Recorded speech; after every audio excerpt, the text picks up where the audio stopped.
mechanism to enroll people, enroll and monitor, supervise them, and maybe motivate them. So any organization, when they grow to a large scale, they will have to, at some point of time, they will have to face human resource related issues, right?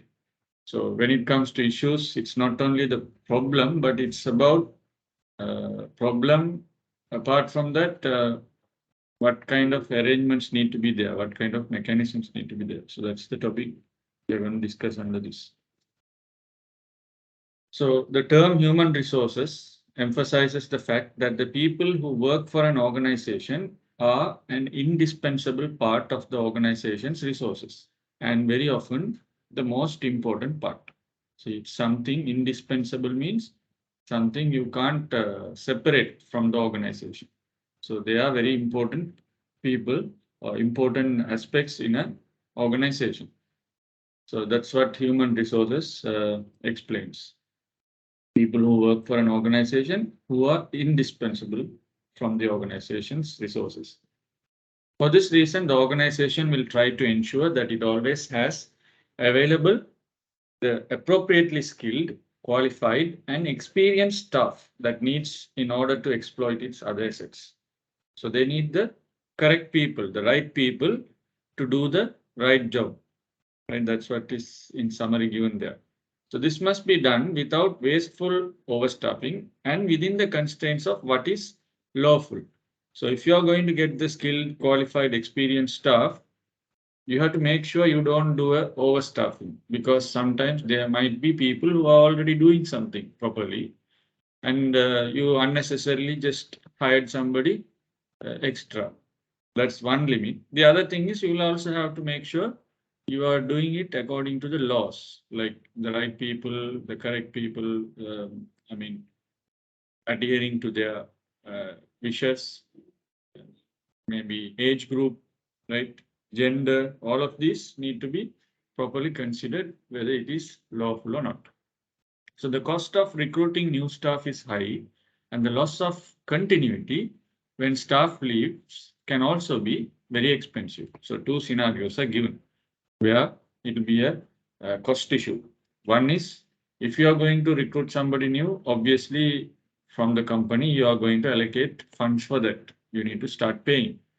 Apart from that, if you don't have a continuity, like if you have good people leaving, right, or the right people leaving, that will also be expensive, because sometimes you may need to spend more to find the right person again for the replacement.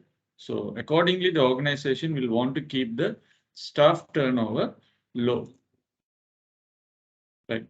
So when it comes to human resource management, it is practiced in an environment beset by legislation. Always laws govern how you are going to recruit employees. Furthermore, since it's an area in which it is often difficult to legislate clearly, the practical effect of much of the legislation can only be assessed in the context of subsequent decisions by the courts and tribunals. So what they're telling is now organization to organization, uh, the type of work is also going to be different. So it's difficult to define a universal set of laws to govern certain organization actions. So in that case, most of the legal issues related to HR is based on whatever we get from the legal bodies. So for example, if somebody is going and complaining, uh, there is an issue with this organization work environment. So the court will have to give a order on what kind of conditions need to be set, or what kind of whether it is suitable to work or not suitable to work. Those kind of things need to be given by the courts and tribunals. Based on that, they will make sure the environment is suitable or not. Right. So in general, if you take a HR department, these are some responsibilities generally expected. Ensuring recruitment, selection, and promotion procedures comply with anti-discrimination legislation. What is anti-discrimination legislation? Example things that can come under that. Can you tell me?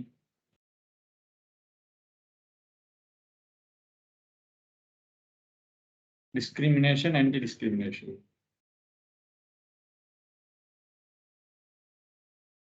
சொல்லுங்க.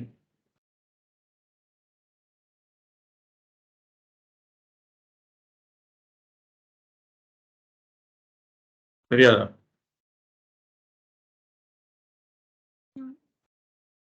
சரி.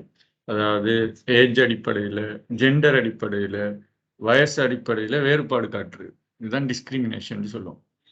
அப்போ anti discrimination loss இருக்குது. அதான் சில ஜப் வேகன்சிஸில் போடுவாங்க, this is an equal opportunity provider, இல்லாட்டி நாங்கள் வந்து ஈக்குவல் ஆப்பர்ச்சுனிட்டி ப்ரொவைடர் சொல்லி போடுவாங்க. ஏண்டா ஒரு ஜப்புக்கு வந்து நாங்கள் மேல் ஃபீமேல்டு பார்க்காம இருக்கிறது, இல்லாட்டி அந்த மாதிரி விஷயங்களை வந்து பயஸ்டாக நடக்காமல் இருக்கிற மாதிரி உள்ள லாஸ் தான் ஆன்டி டிஸ்கிரிமினேஷன் லெஜிஸ்லேஷன் சொல்லுவோம். ரைட். அப்போ சில நேரம் அட்வர்டைஸ்மெண்ட்டில் போடுற இந்த வசனங்கள் இருக்குது, கவனமாக இருக்கும். ஒன்லி புதாண்டுக்கு ஒன்லி பாய்ஸ் அலவுட், இல்லாட்டி ஒன்லி கேர்ள்ஸ் அப்படின்னு போடாமல் அது மரியாதையாக போட்டு, ஓகே ஜாப் டிஸ்கிரிப்ஷனை போட்டு மேல்ஸ் இல்லாட்டி ஃபீமேல்ஸ்ன்னு சொல்லி அப்படி ப்ராக்கெட்டில் போட்டு அப்படி போட்டால் அது தெளிவாக இருக்கும். சும்மா இன்னும் ஒன்லி இந்த மாதிரி வேர்ட்ஸ் யூஸ் பண்ண நேரம் அது டிஸ்கிரிமினேஷன் சொல்லி ஒரு இதுக்குள்ள போயிடும். அந்த ஆட்கள் வந்து அதை பிள்ளையாக பார்ப்பாங்க, அவங்கள ஒதுக்கி தள்ளுற மாதிரி ஒரு ஃபீலிங் கொண்டு வரும். அப்போ இந்த விஷயங்கள் வந்து ஹெச்ஆர் டிபார்ட்மெண்ட் கவனமாக இருக்கணும். ரிக்ரூட்மெண்ட் செய்கிற நேரம், செலெக்ஷன் செய்கிற நேரம், இன்டர்வியூஸில் நடந்து கொள்கிற மாதிரி இது எல்லாத்துலேயும் கவனமாக இருக்கும்.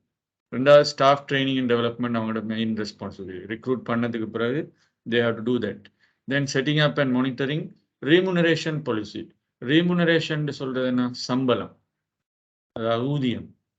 அப்போ அந்த அந்த ஊதியத்துக்கான பாலிசி ஒன்று இருக்கும். ஒரு 6 months ஒரு ஆள் வந்து 6 monthsலன்னா இவ்வளோ சேலரி, 1 yearனா இவ்வளோ, செகண்ட் இயருக்கு போகிற நேரம் இப்படின்னு சொல்லி அதுக்கான அந்த பாலிசிஸை மானிட்டர் பண்ணுறதும் அதை எக்ஸிக்யூட் பண்ண வைக்கிறதும். Setting up and monitoring appraisal procedures.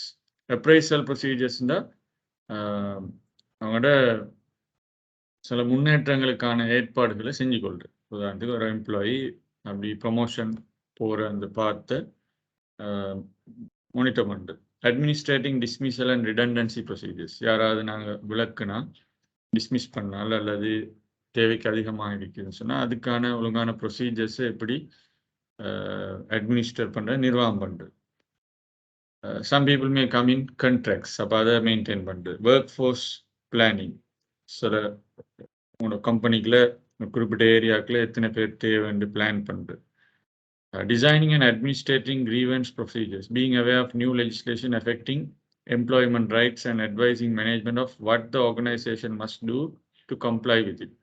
இப்போ சில நேரம் இப்போ லீவ் இருக்கிற ஆனுவல் லீவ் 14 days. இப்போ சில நேரம் கவர்மெண்ட்டால் இடையில நிறைய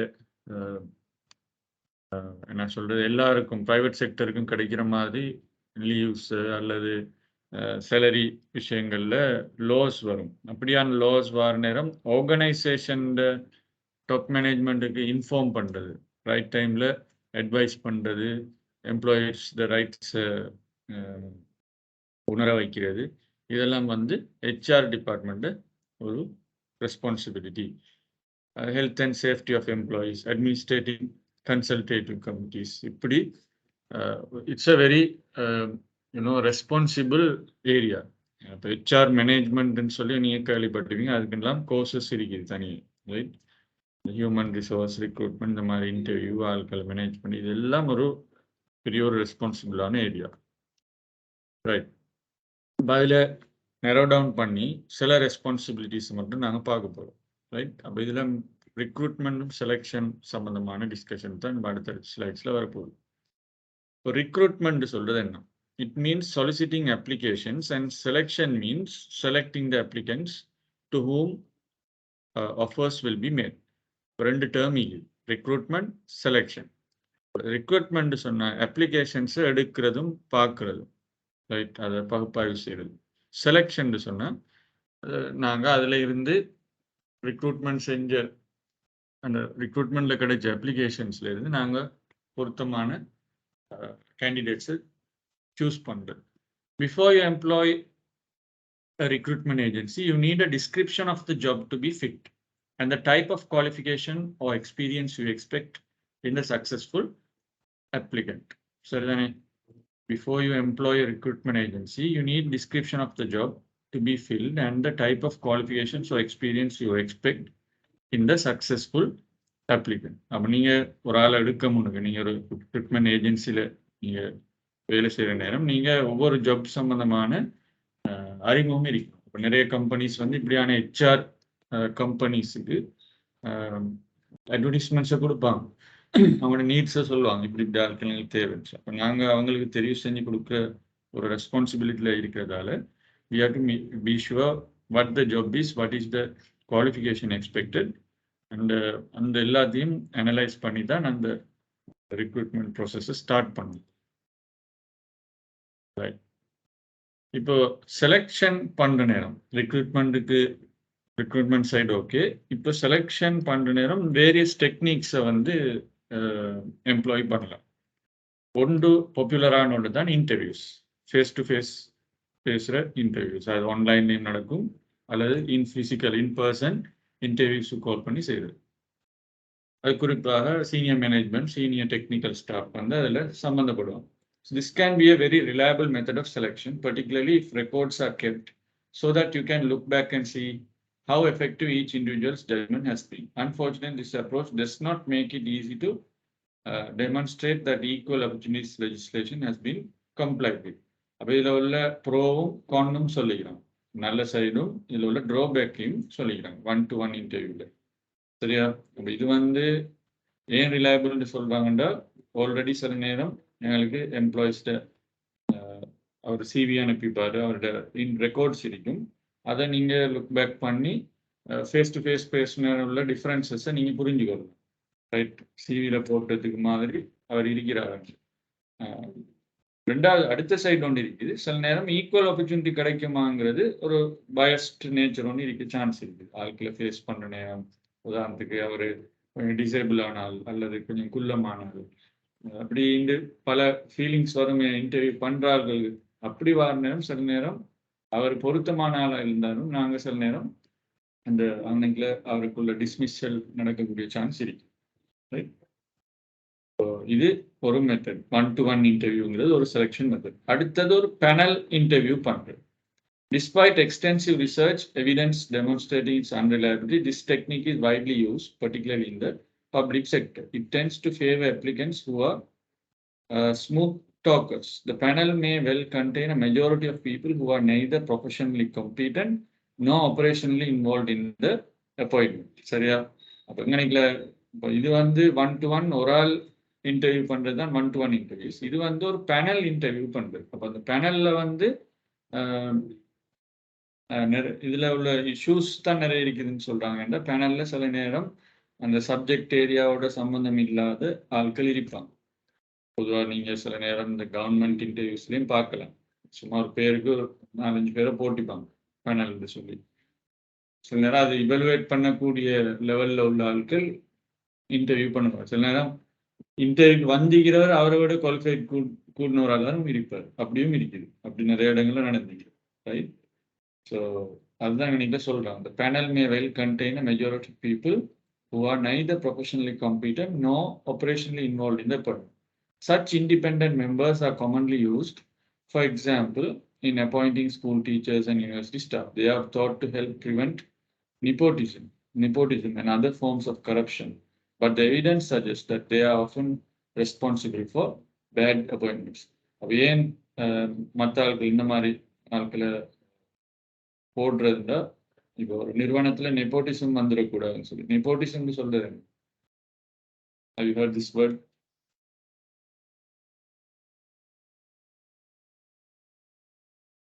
Nepotism.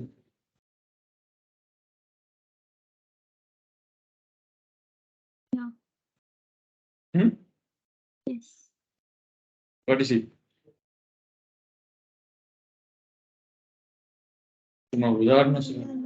ரிலேட்டிவ்ஸ்க்கு இடையில பார்ஷல் இது பயசா நடந்து கொள்றது. அதாவது குடும்பத்துக்குள்ள இன்னொரு ஆள் வந்துடும் வார மாதிரி செட்டப் பண்றது இல்லாட்டி அந்த மாதிரி அதுகள் வந்துடக்கூடாதுன்னு சொல்லித்தான். பர்சனல் பயஸ்டா டிசிஷன் எடுக்கிறது. ஓ எஸ், அந்த விஷயங்கள் உதாரணத்து ஒரு ஆள் ஒரு இடத்துல மேனேஜர் இருப்பார், அவர்கிட்ட மகனை அவர்கிட்ட சொந்தக்காரங்களை கொண்டு வர்றது, இதுதான் நெப்போட்டிசம். உண்மையா நெப்போட்டிசம்னு சொன்னா அந்த டிரெக்டா சன் அங்கிள் நெஃப்யூ நீஸ்ன்னு சொல்லி அப்படி லெவல்ல பார்க்குறது ஃபெமிலிக்குள்ளே. இந்த இதை இல்லாமக்கிறதுக்கு தான் இண்டிபெண்ட் ஆட்களை போட்டு பேனல் ஒன்று போடு பார்க்குறது. ஆனால் ரிசர்ச் சொல்லுது என்னண்டா, அது சில நேரம் உண்மையிலே பேட் அப்பாயின்மெண்ட்ஸ் தான் நடக்குது. அப்படி பார்த்த நெப்போட்டிசமை நீங்கள் குறைக்க பார்த்தாலும் அதில் என்ன நடக்குதுன்னு சொன்னால் பொருத்தம் இல்லாத ஆட்கள் அப்பாயிண்ட் ஆகிற ஒரு விஷயம் ஒன்று நடக்குது. ரைட். அடுத்தது அசஸ்மெண்ட் ஆஃப் ரெஃபரன்சஸ். இது இன்னொரு டெக்னிக். ரெஃபரன்சஸ் பார்க்குறது. இப்போ ரெஃபரிஸ் போட்டு இருக்குமே அதுகளை பார்த்து decide. So in appointments in the public service great importance is usually attached to references, especially for academic posts. In contrast, commercial employees usually pay a little heed to them and use them only as a final check that candidates are who they say they are. அப்படி view point ரெண்டு இருக்குது. Government செக்டர்ல வந்து அதுக்கு முக்கியத்துவம் கொடுப்பாங்க, யார் ரெஃபரிஸ்ன்னு பார்ப்பாங்க. மற்ற பொதுவான செக்டர்ஸ்ல வந்து கமர்ஷியல் செக்டர்ஸ்ல பார்க்குற நேரம் அது வந்து ஒரு லாஸ்ட் ஆப்ஷனாக தான் பார்ப்பாங்க, யார் ரெஃபரன்ஸ். அவங்க மெயினாக பார்க்குறது அவங்களோட ஸ்கில்ஸ் இருக்குதா இல்லைன்னு பார்க்குறது. So legislation in many countries is making it possible for job applicants to demand to see references written about them and even sue for damages if they consider the reference unfair. சரியா? இப்போ சில நேரம் ஒரு கம்பெனிலேருந்து இன்னொரு கம்பெனிக்கு மாறி இப்போ அப்படி இப்போ மாறுற நேரம் முந்தின கம்பெனியால் உங்களுக்கு ரெஃபரன்ஸ் ஒன்று தார நேரம் ஏதாவது உங்களை பற்றி பிழையான அல்லது மிஸ் அண்டர்ஸ்டாண்டிங்கான வசனங்களோடு ரெஃபரன்ஸ் பண்ணியிருந்தால் சில கண்ட்ரீஸில் வந்து நீங்கள் அப்படியான கம்பெனிஸ்க்கு எதிராக ஆக்ஷன் எடுக்கலாம். என்றால் உங்களுக்கு தரப்பட்டிக்கிற ரெஃபரன்ஸ் வந்து உங்களோட ஜொப்பை பாதிக்க போகுது, உங்களோட ஃபியூச்சர் ஜொப்பை பாதிக்கின்ற வகையில் you can take action about, you can சூ தெம். சூன்னு சொன்னா அதுக்கு அவங்களுக்கு எதிராக வழக்கு தாக்கல் செய்யலாம்.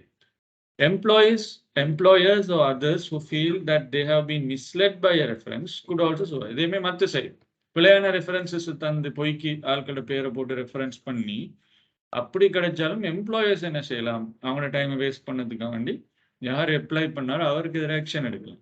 If they can show that the reference was written without proper care. Because of these legal dangers references are being used less and less.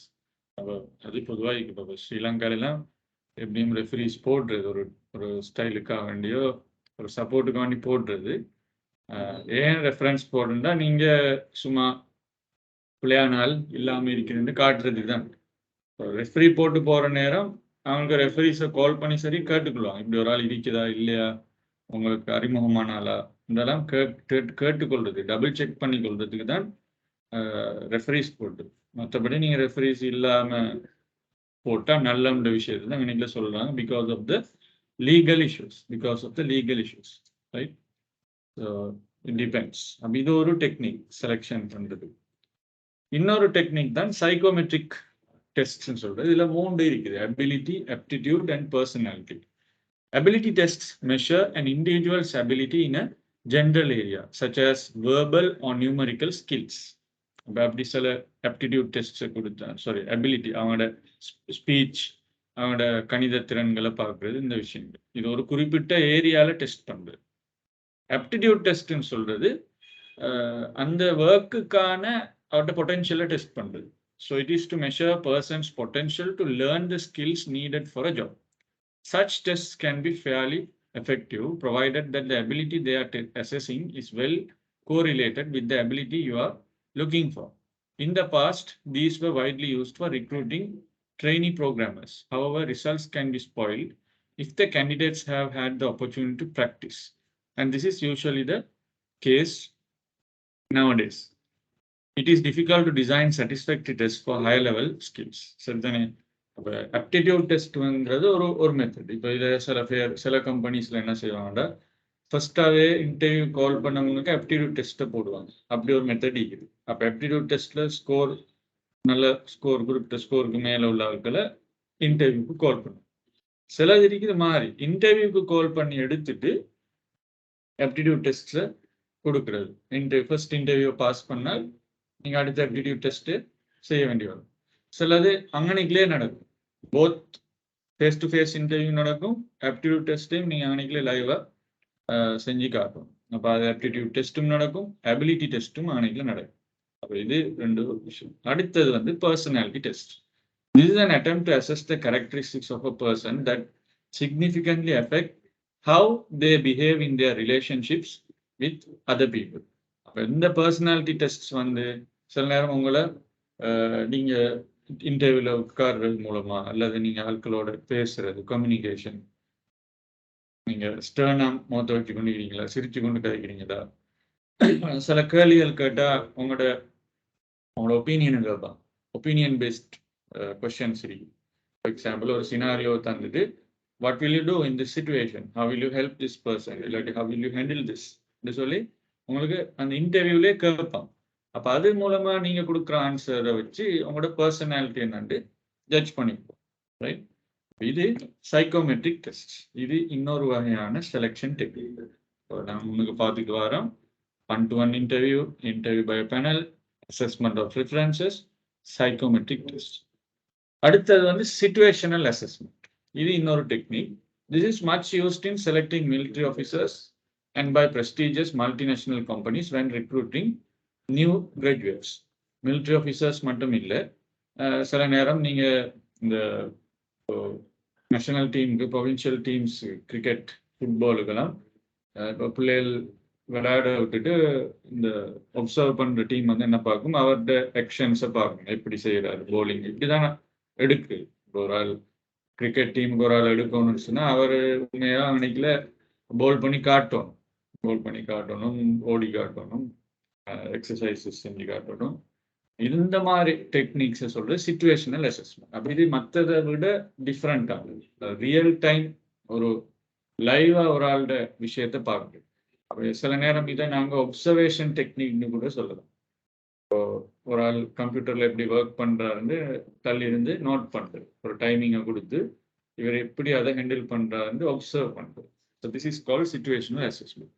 So the short listed applicants are brought together and put into a variety of situations where their performance is observed and assessed by the other participants in the situations. It is expensive and is only suitable for use when a number of candidates for jobs can be brought together. However, the use of situational questions in interviews is valuable. The interviewer describes a scenario. நான் சொன்ன இந்த personality test மாதிரி ஒரு விஷயத்தையும் நீங்கள் செய்யலாம். The interviewer describes a scenario to the candidate and asks him or her what they would do in such circumstances. Right? அப்படி சில இந்த ரேஷனல் கொஸ்டின்ஸ் எல்லாம் சில நேரம் கேட்பாங்க. ரைட். ஒரு டெட்லைன் இருக்குது, உங்களுக்கு அவசரமான வேலை ஒன்று வந்துட்டு ப்ரொஜெக்டை முடிக்கணும், கஸ்டமரை சாட்டிஸ்ஃபை பண்ணுவீங்களா, வீட்டை பார்ப்பீங்களான்ட்டு அந்த மாதிரி டஃப் கொஸ்டின்ஸ் எல்லாம் கேட்பாங்க.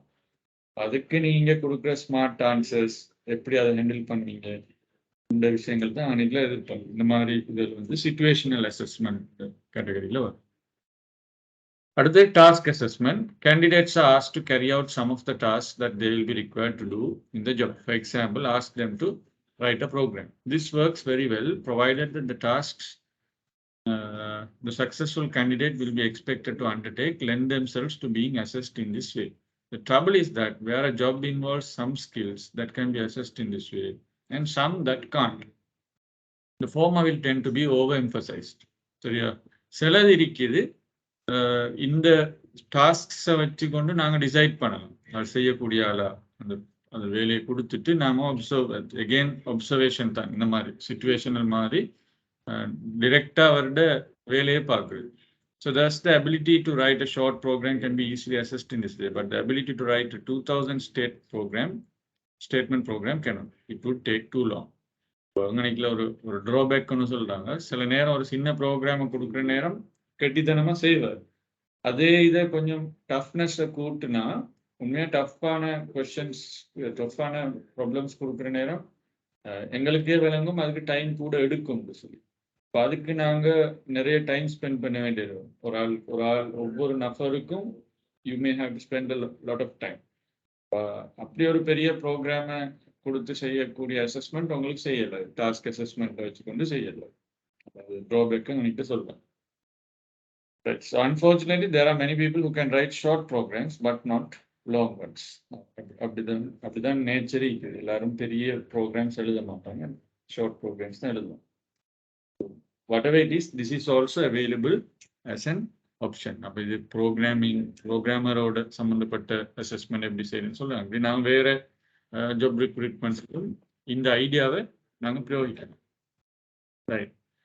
அடுத்த டெக்னிக்ஸ் தான் இந்த நெப்போட்டிசம், குரோனிசம். இதுவும் செலெக்ஷன் டெக்னிக் தான். ரைட். நெப்போட்டிசமும் ஒரு மெத்தட். டக்குண்டு அவரு குடும்பத்தில் இன்னொரு ஆளை எடுத்து அப்பாயிண்ட் பண்ணுறது. அப்போ அதுக்கு இன்டர்வியூவும் தேவையில்லை, ஒன்றுமே தேவையில்லை. ஜஸ்ட் அவர் ரெக்கமெண்ட் பண்ணால் சரி. அடுத்ததுக்கு குரோனிசம். குரோனிசம் சொன்னா தங்களுக்கு தெரிஞ்ச சகாக்கள், choosing friends of home or colleagues. Right. அவங்கனைக்குல சில நேரம் நெப்போட்டிசம் நாங்க நெகட்டிவா பார்த்தாலும் குரோனிசம் சில நேரம் ஒர்க் ஆகும். எப்படின்னா, சில நேரம் எங்களுக்கு அறிமுகமான ஆட்கள் ஷுவரா எங்களுக்கு இவர் வேலை செய்வாருன்னு கேரண்டி பண்ணியாலும்னு சொன்னா, இன்டர்வியூ ப்ராசஸ் கால் பண்ணி ஆளை இன்டர்வியூ பண்ணி டெஸ்ட் பண்ணி செய்யற அந்த எஃபர்ட்டை விட சில நேரம் அப்படி ஆல்ரெடி இருக்கிற ஒரு ஆளை கொண்டு வந்து அறிமுகமான ஆட்களை கொண்டு வந்து ஜாப்புக்கு செட் பண்ணுறதுங்கிறது மோஸ்ட் சூட்டபிளை. அது சில டைம் ஒர்க் அவுட் ஆகும். பெரும்பாலான கம்பெனிஸ் வந்து அப்படிதான் செய்யுது. இப்போ ஒரு பேருக்கு அட்வர்டைஸ்மெண்ட் வெளியே போடுவாங்க, ஆனால் அவங்களும் பார்க்குறது என்னென்னா, எவ்வளோக்கும் இன்டர்வியூக்கு டைம் ஸ்பெண்ட் பண்ணாமல் நல்ல வேலை செய்யக்கூடிய ஆட்கள் வந்தால், இப்போ வேலை செய்கிற ஆட்களோட ஃப்ரெண்ட்ஸ் இருப்பாங்க தானே, அப்போ அவங்க ரெக்கமெண்ட் பண்ணிட்டாங்கன்னா எஸ் ஓகே ஒர்க்கு ஓகேண்டா அவங்க ஜாயின் பண்ணிக்கணும். ஸோ இதுதான் குரோனிசம்னு சொல்லுது. ஸோ அதில் குட்டும் மீக்குது, பேடும் மீக்குது. But again sometimes it works out. Right. அடுத்த வந்து ஸ்டாஃப் ட்ரைனிங் டெவலப்மெண்ட். ரைட். இப்போ இது இன்னொரு ரெஸ்பான்சிபிலிட்டி. இதுக்கு முன்னாடி பார்த்து செலெக்ஷனோட சம்மந்தப்பட்ட விஷயங்கள். ஹெச்ஆர் டிபார்ட்மெண்ட் அடுத்த ஏரியா தான் ஸ்டாஃப் ட்ரைனிங் அண்ட் டெவலப்மெண்ட். அப்போ அதில் ஒரு 2 விஷயத்தை கணக்கில் நம்மளோட புக்கில் போட்டிக்கிறாங்க. ஒன்று மாடர்ன் அப்ரெண்டைஸ்ஷிப்ஸ் ப்ரோக்ராம். அப்ரெண்டைஸ்ன்னு சொல்கிறது ஒன்றுமே தெரியாத ஒரு ஆளுக்கு ட்ரெயின், அந்த மாதிரி ஆளுக்கு தான் அப்ரெண்டைஸ், ட்ரெயினிஸ்ன்னு சொல்லுவோம். So it is intended to give young employees the opportunity to acquire skills and obtain qualifications. பொதுவாக அந்த கவர்மெண்ட் யூனிவர்சிட்டிஸில் இருக்குது தானே அந்த 6 months ட்ரைனிங் கட்டாயம் போகணும்னு சொல்லி கேள்விப்பட்டிருக்கீங்க. அது வந்து இந்த மாதிரி ப்ரோக்ராம்ஸ் தான். ஏன்னா அவங்க வந்து 6 months போய் எங்கேயாவது ஒர்க் பண்ணிட்டு வந்து காட்டணும், நான் 6 மாதம் ஒர்க் பண்ணிக்கிறேன். அப்போ அவங்க போய் வர டைம் ஒரு கம்பெனியில் அதுக்கான ஸ்கில்ஸை வந்து அவங்க பெற்றுக்கொள்ள வகையில். அடுத்ததுக்கு இன்வெஸ்டர்ஸ் இன் பீப்புள் ப்ரோக்ராம்டு. இதுவும் ஹெச்ஆர் டிபார்ட்மெண்ட் செய்கிற ஒரு வேலை தான். To ensure that employees are able to keep their skills up to date throughout their working lives. நீங்கள் அவரை கம்பெனியில் வச்சு கொண்டு இருக்க போறீங்கன்னா, புதிய டெக்னாலஜிஸ் வந்து கொண்டிருக்கும், புதிய விஷயங்கள் வந்து கொண்டிருக்கும். இப்போ அவரை அப் டு டேட்டாக வச்சுக்கொள்ளணும். அப்போ அப் டு டேட்டை வச்சுக்கொள்ளணும்னா அது சம்மந்தப்பட்ட நாலேஜ், அது சம்மந்தப்பட்ட எக்ஸாம்ஸ் ஏதாவது இருந்தால் அதை அவரை இன்வால்வ் ஆக்கி, அந்த விஷயங்களை இன்வால்வ் ஆக்கி அவரை அப் டு டேட்டாக வச்சுக்கொள்ளும். அப்போ இது வந்து ஹெச்ஆர் டிபார்ட்மெண்ட் இன்னொன்று. இதுதான் இன்வெஸ்டர்ஸ் இன் பீப்புள்னு சொல்கிற ஒரு ஸ்கீம். ரைட். இப்போ இது ஸ்டாஃப் ட்ரைனிங் டெவலப்மெண்ட் கீழே ஒரு 2 விஷயத்தை அதில் போட்டிக்கிறோம். Right. Any questions up to that point? No, sir. Right. Next one, remuneration policies. ஊதியம் சம்பந்தப்பட்ட அந்த விஷயங்கள். In the public services, this is achieved by using fixed scales, which employees move up by annual increments. இப்போ நீங்கள் government ஜாப்ஸை பார்த்தீங்கன்னா கெசட்டில் போட்டிக்கிற fix ஸ்கேல்ஸுக்கு மாதிரி தான் சம்பளம் கூடும். 1 year 2 year கிரேட் 1 2 3க்கு போகிற நேரம் என்ன சேலரின்னு அதில் யாருமே ஆர்கியூ பண்ண போயிடாது. கவர்மெண்ட் என்னத்தை நிர்ணயிச்சிக்குதோ, பார்லிமெண்ட் என்னத்தை அப்ரூவ் பண்ணிக்கிறோ அந்த ஸ்கேலுக்கு தான் உங்களுக்கு கிடைக்கும். நீங்க எவ்வளோ பெரிய ஆளா எவ்வளோ சின்ன ஆளா இருந்தாலும் சரி அந்த குவாலிஃபிகேஷன்ஸ் அடைஞ்சா உங்களுக்கு அந்த ஸ்கேல் தான் அந்த ஃபிக்ஸ்டான அமௌண்ட் தான் கிடைக்கும். The financial effect of a promotion is that you are moved to another higher scale. Regular negotiation with trade unions leads to the scales as a whole being increased from time to time, possibly to reflect inflation and possibly to reflect increases in the aspirations of the employees involved or changes in the esteem in which the public or government hold them. அப்போ பல காரணங்களால இந்த fix scales கூட மாற்றக்கூடிய சந்தர்ப்பங்கள் இருக்குன்னு சொல்றேன். அப்போ அதில் ஒன்று தான் ட்ரேட் யூனியன்ஸ்ட நெகோசியேஷன். அவங்க எல்லாம் ப்ரொடெஸ்ட் பண்ணா அப்போ அவங்களோட நெகோசியேட் பண்ணி நீங்கள் பார்க்கலாம் நிறைய அப்படி தான் நடக்குது. இப்போ டீச்சர்ஸ் யூனியன் எல்லாம் இப்போ டீச்சர்ஸ்ட சேலரி எல்லாம் ஒரே இடத்துல தானே இருக்குது, இன்னும் மாறையில் அது பெரிய பிரச்சனையாக இன்னும் இருக்குது. அப்போ இந்த மாதிரி விஷயங்களை இன்னும் அப்கிரேட் பண்ணணும்னு சொன்னால் அதுக்கு சில நேரம் கவர்மெண்ட் வந்து சப்போர்ட் பண்ணக்கூடிய நிலைமையில் இருந்தால் அதுங்களை என்ன ரீகன்சிடர் பண்ணணும். மற்றபடிக்கு பொதுவாக பப்ளிக் சர்வீஸ்ங்கிறது எல்லாருக்கும் ஒரே மாதிரி தான் அதை ஃபிக்ஸ் பண்ணணும்.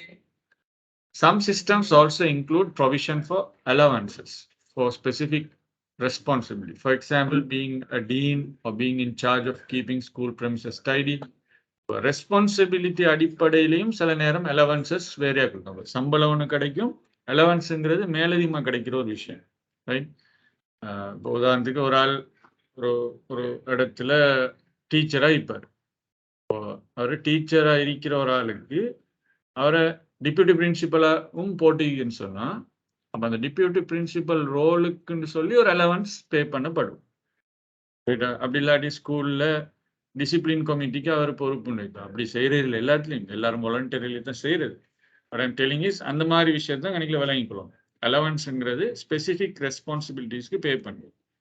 By and large, as might be expected, any discord that arises under such systems arises from the allocation of jobs to grades. This is now often done by bureaucratic job evaluation schemes. Right. These require the preparation of elaborate job descriptions that are then painfully compared against sets of criteria for each grade. Right. அப்போ இதில் என்ன சொல்றாங்கன்னா, any discord that arises under such systems, உதாரணத்துக்கு இந்த மாதிரி allowances கொடுக்குற மெத்தட்ல ஏதாவது பிரச்சனை வருதுன்னு சொன்னா அதுக்கு உண்மையிலே ஜப்புக்கு கிரேட்ஸ் கொடுக்கணும். ஒவ்வொரு ஜப்புக்கும் கிரேட் பண்ணணும். ஒரு டீச்சரா டீச்சருக்கு என்ன, இல்லாட்டி பிரின்சிபல்னா பிரின்சிபலுக்கு என்ன சேலரி. இப்போ டீச்சரும் பிரின்சிபலாகவும் இருக்கிறாண்டா அன்னைக்கு ஒரு கான்ஃப்ளிக்ட் ஆஃப் இன்ட்ரெஸ்ட் ஒன்று இருக்குது. அவர் ஒன்று டீச்சர் ஆகிக்கணும் இல்லாட்டி மற்ற வேலையை செய்யணும். இப்போ ரெண்டுமே வார நேரம் உதாரணத்துக்கு டிப்யூட்டி பிரின்சிபலுக்கு உள்ள ஸ்கேல் சேலரியை கொடுக்காம அதை விட குறைஞ்ச ஒரு அமௌண்ட் அலவன்ஸாக கொடுக்குற நேரம் அவர் டீச்சர் சேலரி எடுத்துக்கொண்டிருக்கிறார். அவ அன்னைக்குல ஒரு சில நேரம் ஒரு கான்ஃப்ளிக்ட் ஆஃப் இன்ட்ரெஸ்ட் இருக்கும். இவர் டீச்சர் சேலரி எடுக்கிறதா இல்லாட்டி டிப்யூட்டி பிரின்சிபல்ட சேலரி எடுக்கிறதா, இந்த கொஸ்டினிங் நான் ஜஸ்ட் எக்ஸாம்பிள சொல்லி காட்டு இதில் வரக்கூடிய இஷ்யூஸ். அப்போ இப்படி வார நேரம் என்ன செய்யணும், ஜாப் டிஸ்கிரிப்ஷன்ஸ் இருக்கணும். ஒவ்வொரு ரோலுக்கும் என்னென்ன ஜாப் டிஸ்கிரிப்ஷன்ஸ், இந்த ஒவ்வொன்றையும் கிரேட் பண்ண வேண்டிய தேவை இருக்கும். நம்ம கிரேட் பண்ணுற நேரம் சில நேரம் புதிய சேலஞ்சஸ் வரும் ஆட்களுக்கு பேமெண்ட் பண்ணுற விஷயத்தில். So mostly what happens is அது ஒரு அண்டர்ஸ்டாண்டிங்கில் ஒரு போர்டு வந்து அப்ரூவ் பண்ணி கொடுத்துட்டா சரி, அவருக்கு ரைட் இதுவும் செய்கிறாரு அதுவும் செய்கிறார், அப்போ இதில் உள்ள ஸ்கேல் அதுக்கு செட் பண்ணுறது அப்படி தான் பொதுவாக நடக்கிறது. ஆனால் அதில் வரக்கூடிய இஷ்யூவை சொல்கிறேன். ரைட். அடுத்த விஷயம் ஜாப் இவாலுவேஷன் பண்ணணும். ரிம்யூனரேஷன் பண்ண ஜாப்பை இவாலுவேட் பண்ணணும். Job evaluation is a technique that is often used for comparing the relative worth of jobs and allocating jobs to specific grades. சரியா? ஒவ்வொரு ஜாப்டையும் ரிலேட்டிவ் ஒர்த்தை பார்க்கும். உதாரணத்துக்கு ஸ்ரீலங்கா டீச்சிங் சர்வீஸுக்கும் ஸ்ரீலங்கா பிரின்சிபல் சர்வீஸுக்கும் உள்ள ஒர்த்தை பார்க்கும்.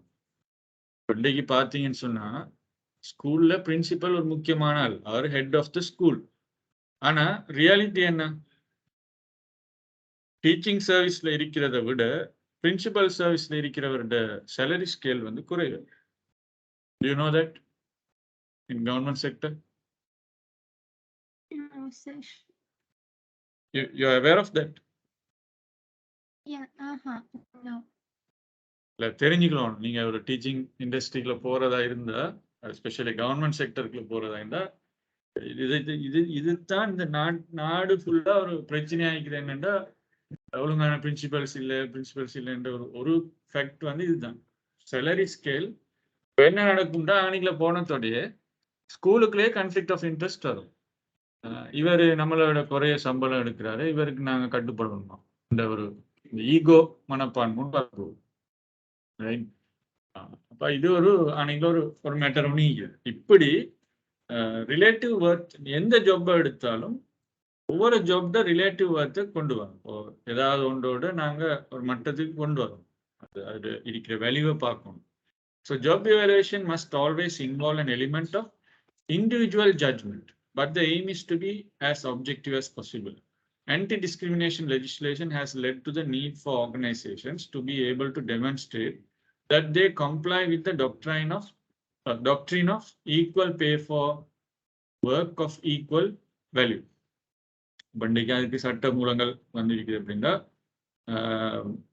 led to the need for organizations to be able to demonstrate that they comply with the doctrine of equal pay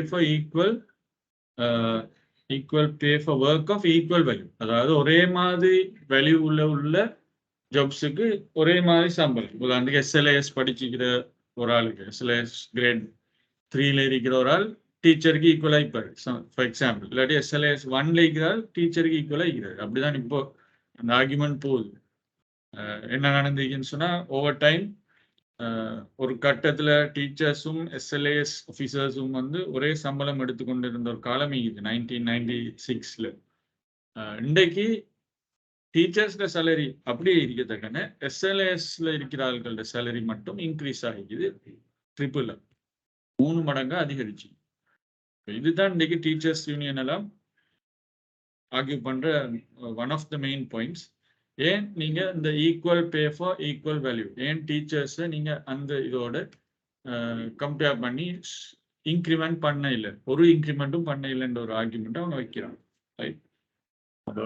இன்றைக்கு அந்த anti discrimination legislation சொல்ற சில நாடுகள்ல இந்த கன்செப்டை என்ஷோர் பண்றது equal pay for work of equal வேல்யூங்கிற டாக்டரின் சொல்ற ஒரு கொள்கை, அதை என்ஷோர் பண்றதுக்கு இன்னைக்கு இந்த anti-discrimination legislations help பண்ணி.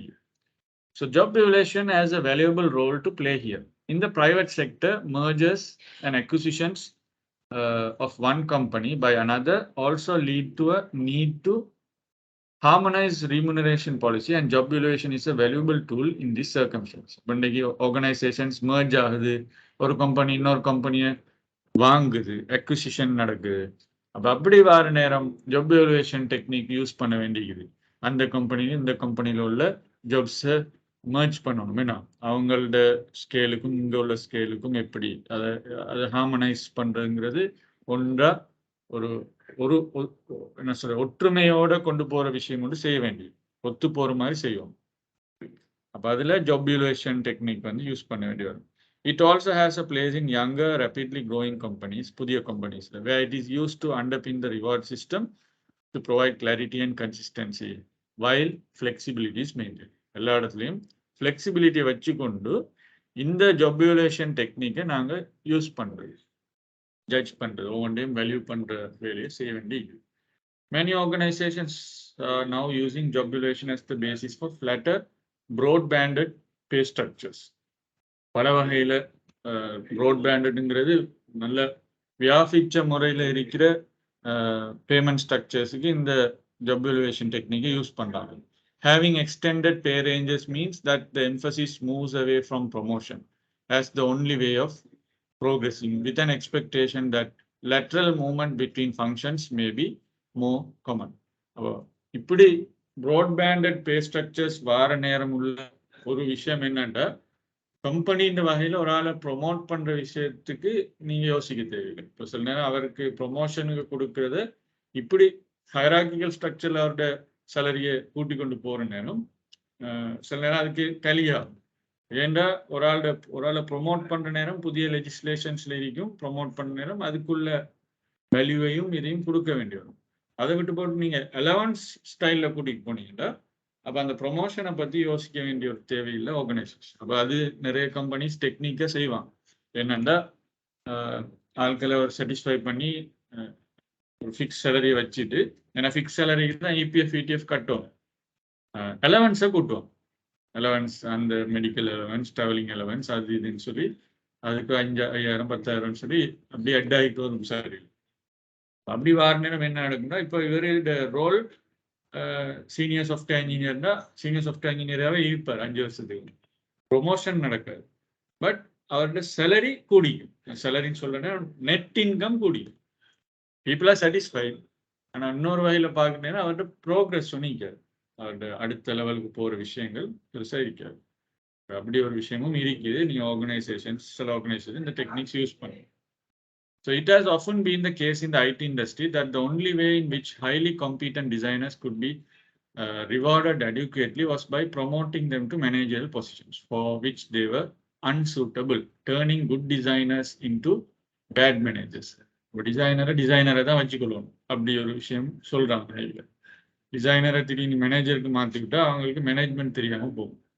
ரைட், ஒன்று அவங்க மேனேஜ்மெண்ட்டை படிச்சுட்டு வரணும், அதுக்கேற்ற மாதிரி ப்ரொமோட் பண்ணணும்.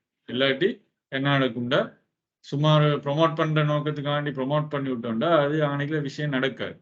கடைசியில் அவங்க அவங்களோட வேலையை செய்யாமல், செய்யக்கூடிய வேலையை செய்யாமல் இன்னெஃபெக்டிவான வேலையை செய்ய பார்க்கணும். டிசைனரை சில நேரம் டிசைனராகவே நாங்கள் மெயின்டைன் பண்ணி அவருக்கான அலவன்ஸை கொடுத்தா அவர் சாட்டிஸ்ஃபையாக வேலை செய்வார். சில ஆளுக்கு அப்படி இருக்கிறான். அவங்களோட அந்த ஒவ்வொரு ஜாப் ரோலை பொறுத்து இருக்கு. So people who want to become leaders, they will naturally get prepared. They will prepare for managing things and organizing things. அது நேச்சுரலாக சில ஆள்கிட்ட வரும். அப்போ அவங்கள பார்த்து இந்த ஹெச்ஆர் டிபார்ட்மெண்ட் என்ன செய்யணும், அவங்கள ப்ரொமோட் பண்ணி புதிய ரெஸ்பான்சிபிலிட்டிஸை கொடுக்கணும். ரைட், அப்போ நான் சொன்ன பாயிண்ட் இதில் சொல்லிக்கிறேன். broad-banded pay structures allow the salaries of such staff to be increased without changing their roles. இங்கே சொன்ன மாதிரி டிசைனருக்குள்ள ரோல் சொல்கிற மாதிரி. அப்போ டிசைனரை வச்சுக்கொண்டு ப்ராட்பேண்டட் பே ஸ்ட்ரக்சர்ஸை கொண்டு வந்துட்டார். அவருக்கான மற்ற ஃபெசிலிட்டிஸை கூட்டிட்டோம்னு சொன்னால் அவங்களோட ரோல் மாறாது, அவங்களோட வேலையை செஞ்சு கொள்வாங்க. ஆனால் சேலரியும் கூட்டின மாதிரி இருக்கும், அவங்களோட அந்த ஃபீலிங் கிடைக்கும். To further facilitate career management, some companies are establishing generic role profiles which follow the factors measured during the job evaluation exercise. Our companies like trainee developer, junior developer, associate developer, senior developer, senior engineer, team leader, tech lead, அப்படின்ட்டு ஒரு கம்பெனியில் சிலது ஃபிக்ஸ்டான ப்ரொஃபைல்ஸை போட்டு வச்சுப்போம். நீங்கள் இந்த கம்பெனிக்குள்ள வந்தால் அவங்களோட ப்ரொமோஷன் பார்த்து இப்படி தான் போகும்னு சொல்லி போட்டிப்போம். இதை சொல்றது ரோல் ப்ரொஃபைல்ஸ், ஜெனரிக் ரோல் ப்ரொஃபைல்ஸை ஃபிக்ஸ் பண்ணு. This allows roles to be compared across the organization. Some companies seek to strengthen the links between job evaluation and other HR activities by using competency frameworks as a unifying factor. சரியா, competency frameworks இருக்குது. அது இதை செய்யறதுக்காக வேண்டி general role profiles உருவாக்குறதுக்கு சில competency frameworks, general practices இருக்குது. அதுகளை அவங்க ஃபாலோ பண்ணி அந்த ஸ்டாண்டர்ட்ஸுக்கு ஏற்ற மாதிரி இந்த ப்ரொஃபைல்ஸை அவங்க உருவாக்கி கொள்வாங்க. ரைட், அப்போ இதில் ஜாப் இவலுவேஷன் பண்ணுறதுக்கான ஸ்கீம்ஸ் அல்லது மெத்தட்ஸ் ரெண்டு இருக்குது. நான் அனலிட்டிக்கல் மெத்தட்ஸ், அனலிட்டிக்கல் மெத்தட்ஸ். நான் அனலிட்டிக்கல்னு சொல்கிற நேரம் ஜாப்பை அப்படியே முழுமையாக எடுத்து ஒரு சும்மா இந்த வேலைக்கு இப்படியான ஆளுக்கு தேவை அதை டீட்டெயிலாக டிஸ்கஸ் பண்ணுறது. அது சும்மா ஒரு அனுமானத்தில் நாங்கள் இப்படியான ஆள் இருந்தால் போதுண்டு எடுக்கிறது. இது நான் analytical. So comparing whole jobs without considering the individual element and skills that go to make up the job. About our technique use பண்ணுவாங்க, job classification. Using this technique, the number of grades is decided first and descriptions of the characteristics of jobs in each grade are then produced. சரியா, முதல்ல கிரேட்ஸை போடுறது, low category, high category, இல்லாட்டி skilled வேணும், அன்ஸ்கில்டுன்னு வேணும், இப்படின்னு சொல்லி சும்மா கிரேடை போட்டுட்டு அதுக்கு பிறகு ஸ்கில்டா இருந்தால் நாங்கள் என்னென்னலாம் எதிர்பார்க்குறோம், அன்ஸ்கில்டுனா என்னென்ன எதிர்பார்க்குறோம், அல்லது என்ன சொல்றது ஜூனியர் லெவல்னு சொன்ன, நோய்ஸ் லெவல்னு சொன்னால் என்ன எதிர்பார்க்கணுட்டு நாங்கள் கிரேடை முதல்ல போட்டுட்டு அதுக்கு பிறகு ஒவ்வொரு கிரேடுக்கும் உள்ள ஜாப் டிஸ்கிரிப்ஷனை பார்க்குற மெத்தட் தான் நான் அனலிட்டிக்கல். இப்போ ஜாப்பை அப்படி பார்க்குறது. அனலிட்டிக்கல்ங்கிறது எங்களோட ஜாப்புக்கு இல்லை எங்களுக்கு தேவையானதுக்கு என்னென்ன அதாவது நாங்கள் எதிர்பார்க்குற ஆள்கிட்ட என்ன விஷயங்களுக்கெல்லாம் இருக்கணும்னு அப்படி அசஸ் பண்ணுறோம். அதுதான் analytical. Assess each job on the basis of the different elements that are involved. Such elements include, for example, financial responsibility இருக்கணுமா, supervisory responsibility இருக்கணுமா, degree of autonomy, decision making skills, IT skills. இப்போ IT skills வச்சு நாங்கள் ஒரு ஆள் எடுக்க போறோம்டா அதுக்குள்ள என்னெல்லாம் எதிர்பார்க்கிறோம் அப்படி சொல்லி அப்படி அந்த ஃபங்க்ஷனல் எலிமெண்ட்ஸை பார்க்குறோம். அதாவது ஒரு ஜாப்புக்கான ரெஸ்பான்சிபிலிட்டியை வச்சு நாங்கள் பார்க்குறோம். ஒரு ஆள்கிட்ட லிங்குவிஸ்டிக் ஸ்கில் ஒரு ஆள் எடுக்க போகிறோம், அவரோட லிங்குவிஸ்டிக் ஸ்கில்ஸையும் நாங்கள் டெஸ்ட் பண்ண போகிறோம்டா அதில் என்னத்தை டெஸ்ட் பண்ண போகிறோம், ஐடினா என்னத்தை டெஸ்ட் பண்ண போகிறோம், டிகிரி ஆஃப் ஆட்டோனமி அவர் எந்த அளவுக்கு சுயாதீனமாக இருக்கணும்னு எதிர்பார்க்குறோம். அப்படி இந்த விஷயங்களை லிஸ்ட் பண்ணிட்டு அதுக்கு பிறகு நாங்கள் ஒரு கிரேடிங்கை போட்டு அதுக்கான விஷயங்களை போட்டு இது analytical. So each of these elements is given a weight to reflect its importance relative to the others. Each job is then assessed for each of the elements on a scale, typically to 0 to 4 or 5. It's scaling on profit with the criteria for each level specified as objectively as possible. இப்போ உதாரணத்துக்கு இந்த அனாலிட்டிக்கல்ல linguistic skills நாங்கள் test பண்ணுறோம்டா உதாரணம் உண்டு இதில் போட்டி புக்கில். இப்போ லிங்குவிஸ்டிக் ஸ்கில்ஸை டெஸ்ட் பண்ணுறோம்டா அதில் சில விஷயங்களை நாங்கள் கிரேட் பண்ண போகிறோம். ஒரு ஆளை நாங்கள் இவாலுவேட் பண்ணுற நேரம் அவர் 0க்குள்ளாலா 1க்குள்ளாலா 2வா 3ஆ 4 அதுக்குள்ள எக்ஸ்பிளனேஷன் இதில் தந்தி. உதாரணத்துக்கு அவரை இது பண்ணுற நேரம் situations occasionally okay when it is helpful that the holder can speak a second language. ஒரு ஆளை பேசுனா அவருக்கு செகண்ட் லாங்குவேஜ் வந்து சமாளிக்கக்கூடிய ஒரு ஆள் இருந்துச்சுன்னா அவருக்கு நாங்கள் மற்ற நம்பர்ஸ் போட மாட்டோம், 1 போடுவோம். அதே மாதிரி இன்னொன்று அவரை hold of the post required speak and read a second language fluently. அப்படி ஒரு தேவைப்பாடு இருக்குதுன்னு சொன்னால் நாங்கள் அவருக்கு இதையும் போட்டு இதையும் போடுவோம். ஃபார் எக்ஸாம்பிள் 3ன்னு சொல்லி போடுவோம். கடைசியில் ஒவ்வொரு இதையும் வெயிட்டேஜ் பார்த்து நாங்கள் டோட்டலில் பார்த்து அவருடைய லிங்குவிஸ்டிக் ஸ்கில்ஸ் எத்தனை வந்திருக்குது. அப்போ எங்கள்கிட்ட ஒரு சர்டன் எக்ஸ்பெக்டேஷன் இருக்கும் இவ்வளோ மார்க்ஸுக்கு மேலே இருக்கும் அப்படின்னு சொல்லி இது ஒரு ஏரியா. இப்படி ஒவ்வொரு ஸ்கில்ஸுக்கும் சில கிரைட்டீரியாவை போட்டு அதுக்கு ஸ்கோர்ஸை போட்டு வைக்கலாம். அது ஒவ்வொன்றுக்கும் என்னென்ன scores. Analytical job evaluation schemes. So it is always stated that job evaluation schemes are intended to evaluate the job and not the person currently doing the job. This is reasonable when there are a large number of people doing a more or less identical job. It does not make sense in an organization where every individual is doing a different job and where individuals are valued for their own individual contribution. Right? It is always stated that job evaluation schemes are intended to evaluate the job and not the person currently doing the job. சில நேரம் என்ன ஒரு கருத்தொன்று இருக்குது, இப்படியான evaluation schemes use பண்ணுறது மூலமாக ஆட்களை analyse பண்ணாமல் நாங்கள் அந்த ஜொப்பை இவலுவேட் பண்ணுறோம், ஜொப்புக்கான ரிக்குவயர்மெண்ட்டை இவலுவேட் பண்ணுறதுக்கு தான் இந்த ஸ்கீம்ஸ் ஹெல்ப்ஃபுல்லாக.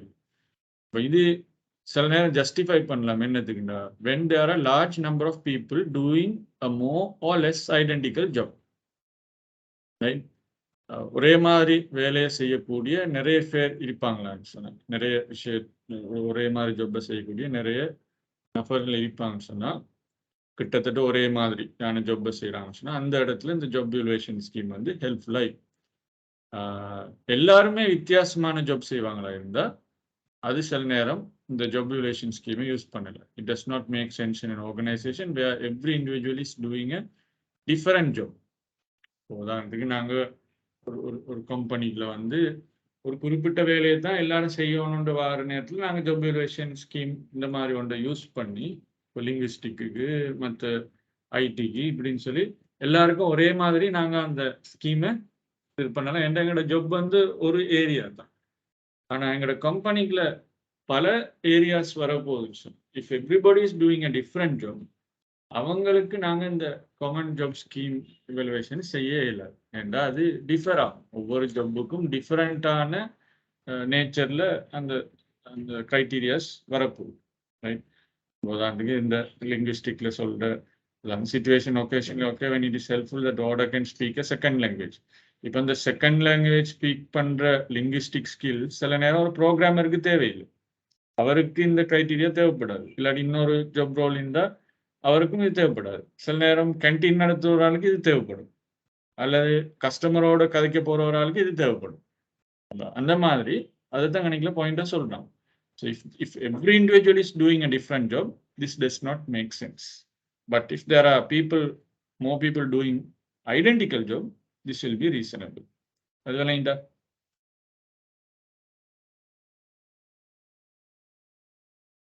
Yes. right.